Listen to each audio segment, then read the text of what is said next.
Howdy, folks, and welcome to Moose Podcast 165. Hey, thanks for dropping on by. I know it's that time of year, Christmas, busy doing stuff like shopping, all that great stuff. So I appreciate you taking a little bit of a time out, stopping on by the Moose Podcast. Speaking of Christmas shopping, I want to thank my good friends at Bedford Camera. That's bedfords.com, bedfords with s.com, for sponsoring the Moose Podcast.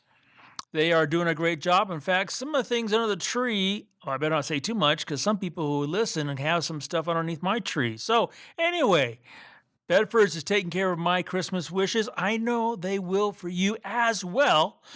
Got some great stuff going on there. Some great deals right now, you guys, on Nicor glass.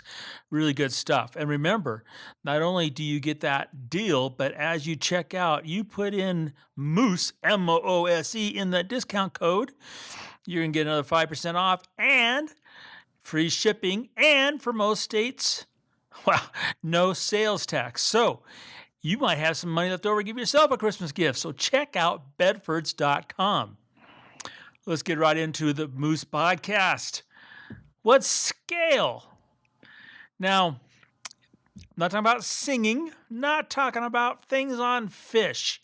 I'm actually thinking about the scale that photographers use to decide they're worthy, decide the photographs are, good or not.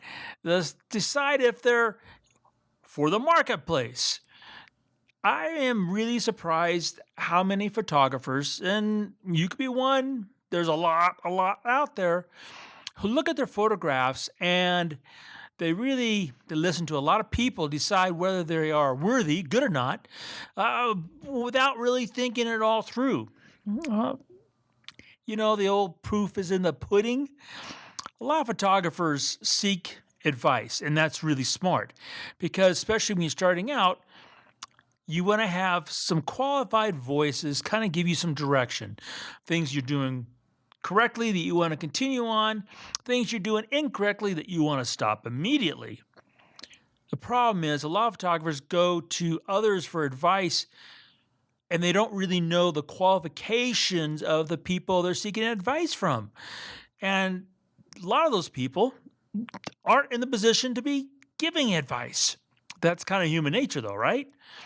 So then you're set up on a scale of success or failure. That's a scale that is probably totally askew, could be totally wrong, or shouldn't be used at all. Now, how do you get going on all this? How do you find a scale to help you determine whether that photograph should be only seen on Facebook by your mom or should be put on the cover of a national magazine? Because that's a big difference in that scale. I can only tell you what I have done and give you my 2 cents worth from how I have learned in hopes that would help you.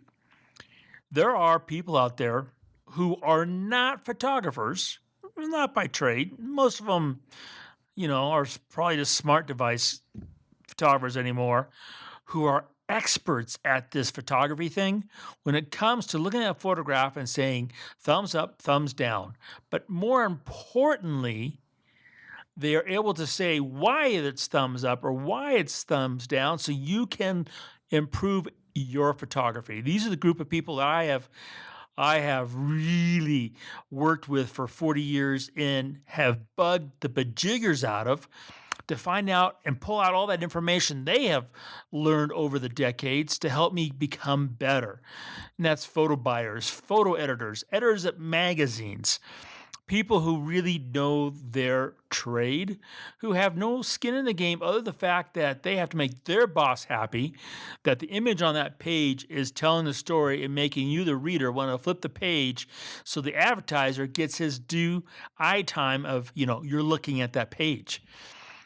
So how do you make this all happen? People have been asking for more business information. This is business information, if you haven't figured it out yet, is that scale. So first of all, remember that for myself, I think of this whole thing, this photography thing, as a memories thing, right? We're collecting memories, and to me, there's two types of memories. There's the ones that we put on our refrigerator, and there's the ones we share with the world. Now, those photographs we put on the refrigerator, that magnet, stick it on there.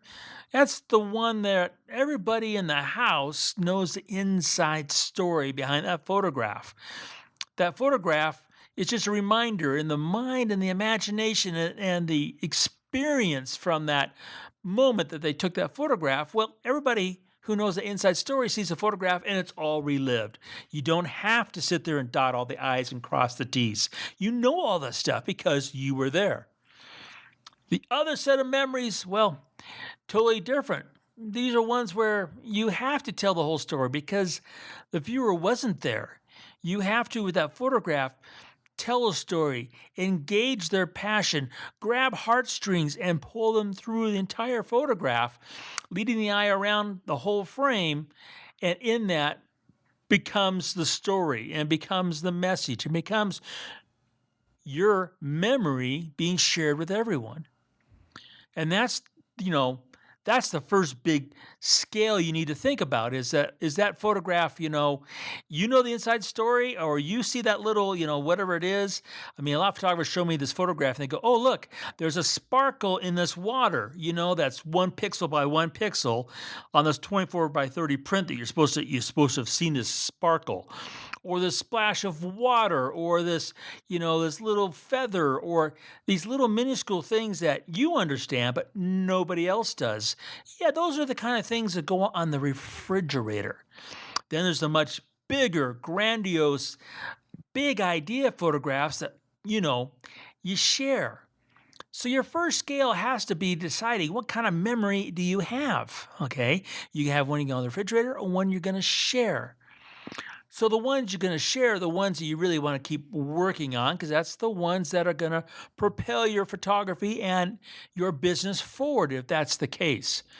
So then what scale do you go by? Well, I have gone for decades by that of the photo buyer, the editor of the magazine, the ones who tell me what they need and want to tell their story in their magazines.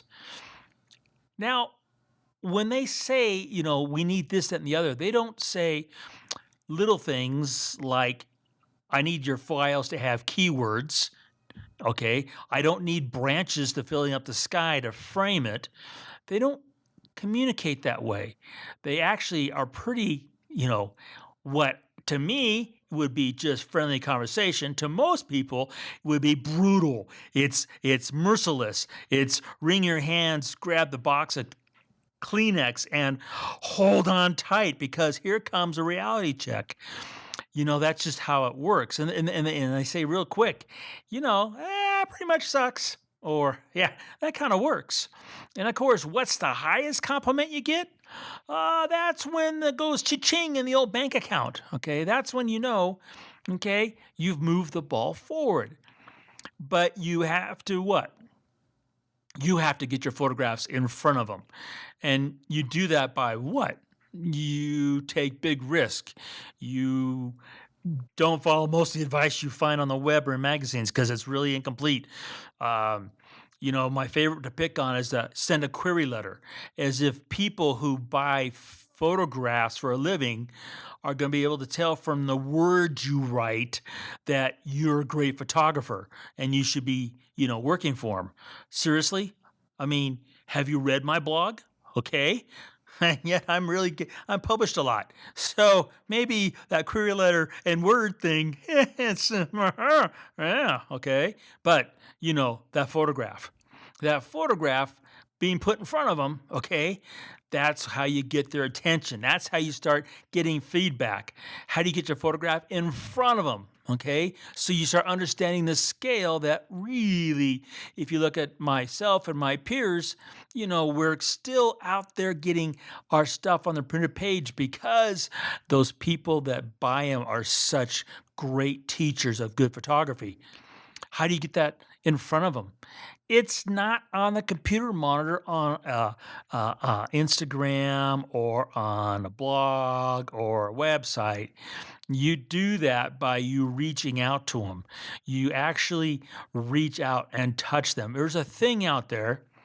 It goes ding ding ding ding. It's called a phone. You reach out and you converse. Something that's kind of lost in this industry is the conversation back and forth between two people. You hear the inflections in their voice. You know what they're thinking. You can sit there and follow up quickly with an email with some pictures. You start making a contact. Yes, that relationship is so important because in that relationship, what's going to happen? You're going to get your photographs out there. You're going to what? Then start saying, okay, do you like them or don't like them? When you get rejected, do you stop and say, why don't you like them? It could be as simple as the photograph you sent didn't fill the hole they had at that moment. No more, no less. It could be as dramatic as your photography just kind of blew chunks at that moment and it just sucked. I mean, we're talking about, got to realize that the technical stuff, right? Things like exposure, focus, that stuff, that's already done, right? That's not even part of this equation. We're talking about how you arrange the elements in that frame, how you sit there and tell a story with those elements, how you reach out from that printed page and grab the viewer by the shirt collars and you shake him and you go, look at my picture. We're talking about that kind of a scale to get your photography forward. And there's some times where, even, especially for myself, there's times when I need that editor to shake me by the shoulders and say, what were you thinking? This is not your usual, right? Because we all kind of get, in a little bit of a lull. We kind of get in that comfortable place and we don't push. And if you want to be in the business, you can't do that. That doesn't work, especially if you want a continual clientele. You want to have ones that are regulars and ones you keep looking for and you keep building. That's how you build a business. It's like how you build any business.